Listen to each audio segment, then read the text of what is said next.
2024년 한국의 석유 수출량은 4억 9,045만 배럴. 역대 두 번째 기록입니다. 그것도 휘발유와 경유 수출량은 사상 최대를 갱신했습니다. 도대체 무슨 일이 벌어지고 있는 걸까요? 안녕하세요. 경제학과 95학번입니다. 지난 편에서 비산유국 수출 세계 1위라는 충격적인 한국의 현실을 함께 봤죠. 오늘은 그 비밀의 핵심, 고도화 시설 너머의 이야기를 파고들어 볼 겁니다. 때는 1964년, 지금으로부터 62년 전입니다. 전쟁의 폐해길 위에 서 있던 대한민국은 박정희 정부의 주도로 울산에 기적 같은 공사를 시작합니다. 미국 걸프사와 합작해서 세운 우리나라 최초의 정유 공장, 하루 3만 5천 배럴을 처리하는 이 조그마한 공장 하나가 오늘날 세계 석유 시장을 뒤흔드는 대한민국의 첫 번째 씨앗이었습니다. 자, 먼저 기본부터 짚고 넘어가죠. 정유란 무엇인가? 원유를 거대한 증류탑에 넣고 끓이면 끓는 점이 다른 성분들이 층층이 분리됩니다. 맨 위에서는 가장 가벼운 가솔린이, 중간에서는 등유와 경유가, 맨 아래서는 가장 무겁고 값싼 벙커유와 아스팔트가 나옵니다. 이 벙커유와 아스팔트가 바로 찌꺼기. 그런데 한국은 이 찌꺼기도 버리지 않습니다. 찌꺼기를 황금으로 바꾸는 마법, 고도화 시설. 이것이 한국 정유산업의 핵심 경쟁력입니다. 일반 정유소에서는 이 벙커유와 아스팔트를 싸게 팔거나 그냥 버립니다. 하지만 한국의 정유사들은 달랐습니다. 이걸 다시 한번 고온고압으로 분해하고 재결합해서 휘발유, 경유, 등유, 항공유라는 고부가가치 제품으로 바꿔버립니다. 쉽게 말하면 쓰레기를 금으로 바꾸는 연금술입니다. 대한민국 정유산업을 이끄는 기업은 단 4곳입니다. SK에너지, GS칼텍스, S오일, HD현대오일뱅크. 이 4개의 기업이 한국의 모든 원유를 정제하고 세계 50여 개 나라에 석유 제품을 수출합니다. SK에너지는 하루 84만 배럴의 정제 능력으로 국내 최대, GS칼텍스는 여수의 세계 최대급 단일 정유 단지를 보유하고 있습니다. S오일은 사우디아람코가 대주주, HD현대오일뱅크는 42%라는 업계 최고 고도화 비율을 자랑합니다. 그런데 왜 하필 울산 여수 대산일까요? 정유 공장의 입지는 엄청난 전략적 계산의 결과입니다. 원유가 들어오는 항구와 가까워야 하고 완성된 석유 제품을 실어 내보낼 수출항이 있어야 하며 넓은 부지가 필요합니다. 울산 정유 단지는 서울 여의도 면적의 몇 배에 달합니다. 한국은 이 3가지 조건을 완벽하게 갖춘 곳에 공장을 지었습니다.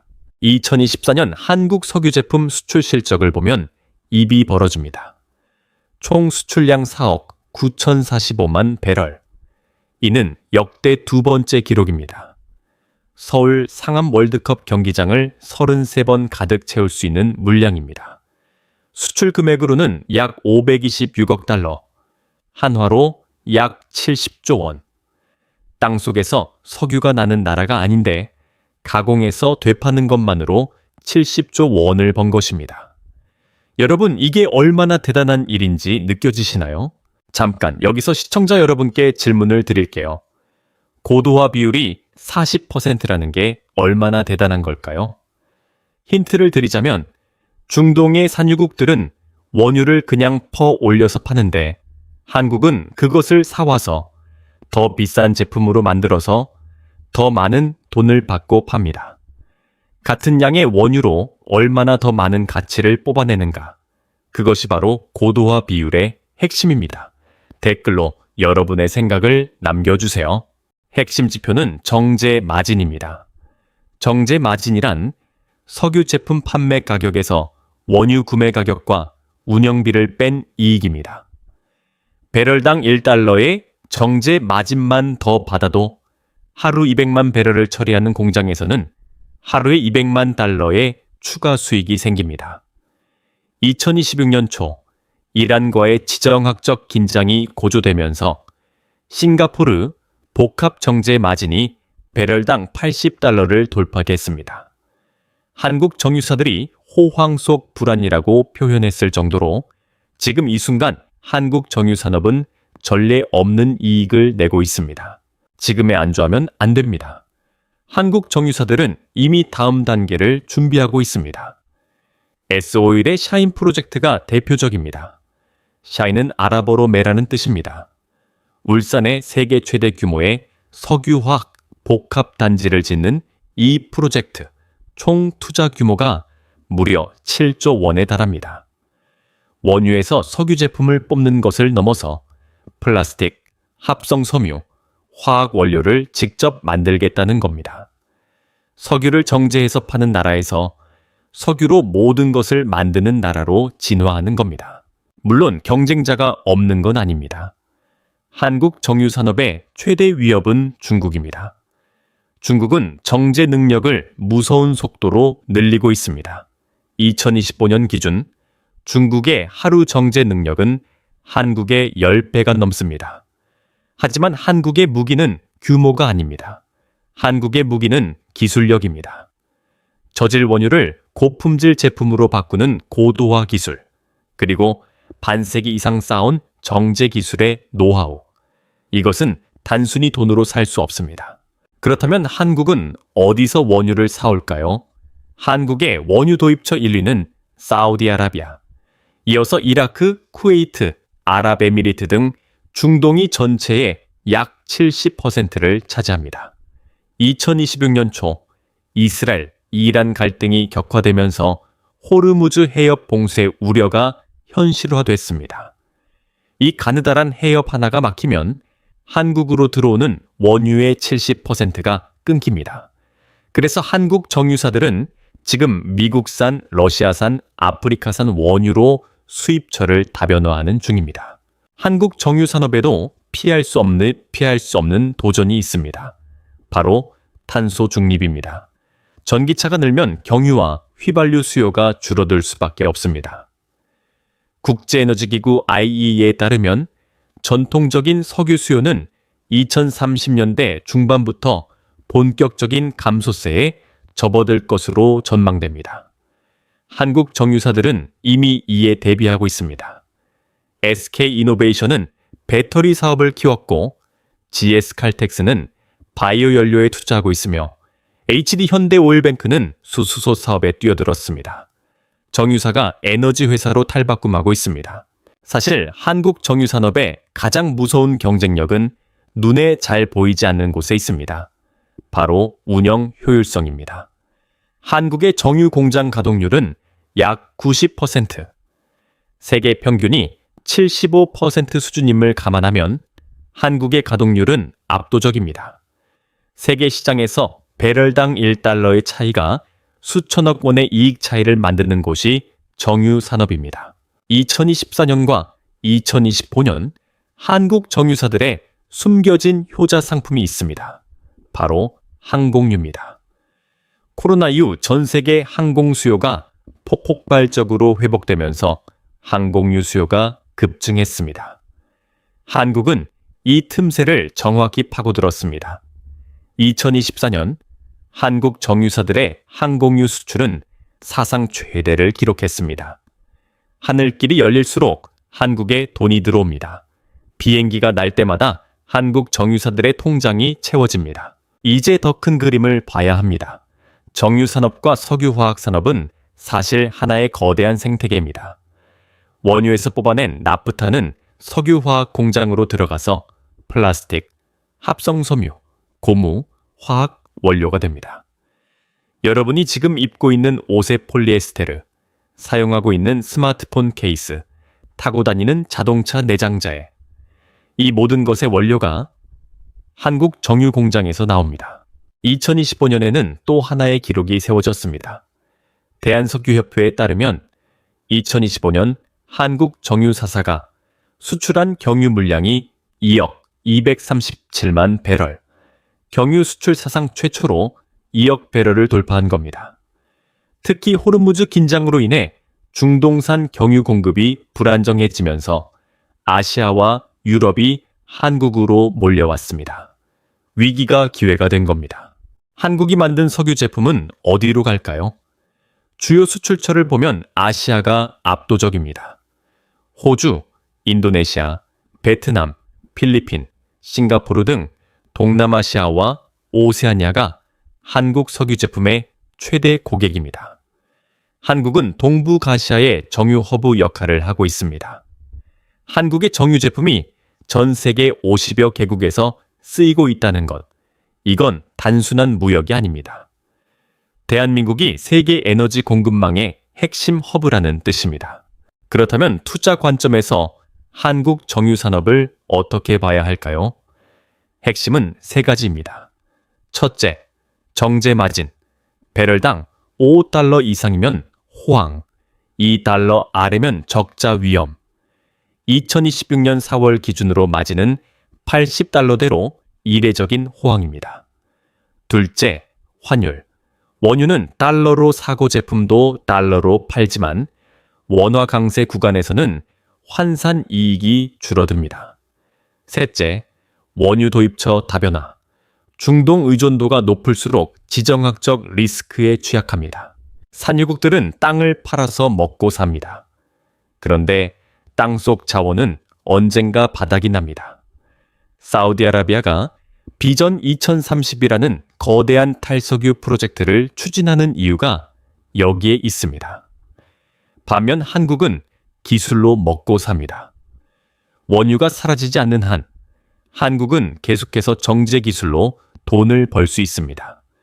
자원이 없어서 기술을 개발했고, 기술이 있어서 자원을 이깁니다.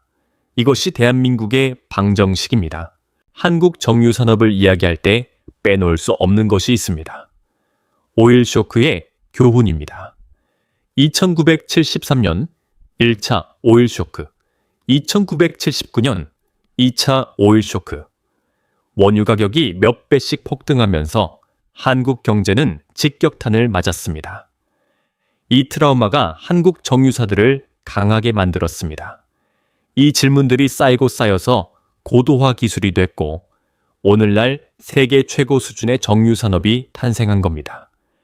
위기가 경쟁력을 만들었습니다. 지금 세계 에너지 시장은 매우 복잡한 구조로 재편되고 있습니다. 러시아, 우크라이나 전쟁으로 유럽의 에너지 공급망이 흔들렸고 이스라엘, 이란 갈등으로 호르무즈 해협 위기가 고조됐습니다. 이런 혼란 속에서 안정적이고 고품질의 석유 제품을 공급할 수 있는 나라, 그것이 한국입니다. 지정학적 리스크가 커질수록 신뢰할 수 있는 공급처의 프리미엄이 높아집니다. 한국은 지금 그 프리미엄을 누리고 있습니다. 2025년 기준 한국의 정제유 수출 금액은 약 445억 달러. 한국의 총 수출액 중 세 번째로 큰 비중을 차지하는 품목입니다. 반도체, 자동차에 이어 석유 제품이 세 번째. 대부분의 사람들이 반도체와 자동차만 기억하지만 사실 석유 제품이 한국 경제를 떠받치는 또 하나의 거대한 기둥입니다. 한국 경제를 진짜로 이해하려면 정유 산업을 알아야 합니다. 자, 여기서 여러분께 여쭤봅니다. 오늘 영상을 보시기 전에 한국이 세계 최고 수준의 정유 강국이라는 사실을 알고 계셨나요?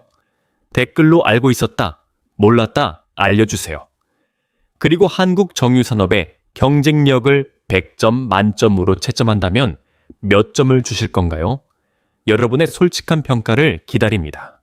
이제 가장 중요한 질문을 드리겠습니다. 전기차 시대가 오면 한국 정유 산업은 어떻게 될까요? 2035년이면 유럽에서 내연기관 신차 판매가 금지됩니다.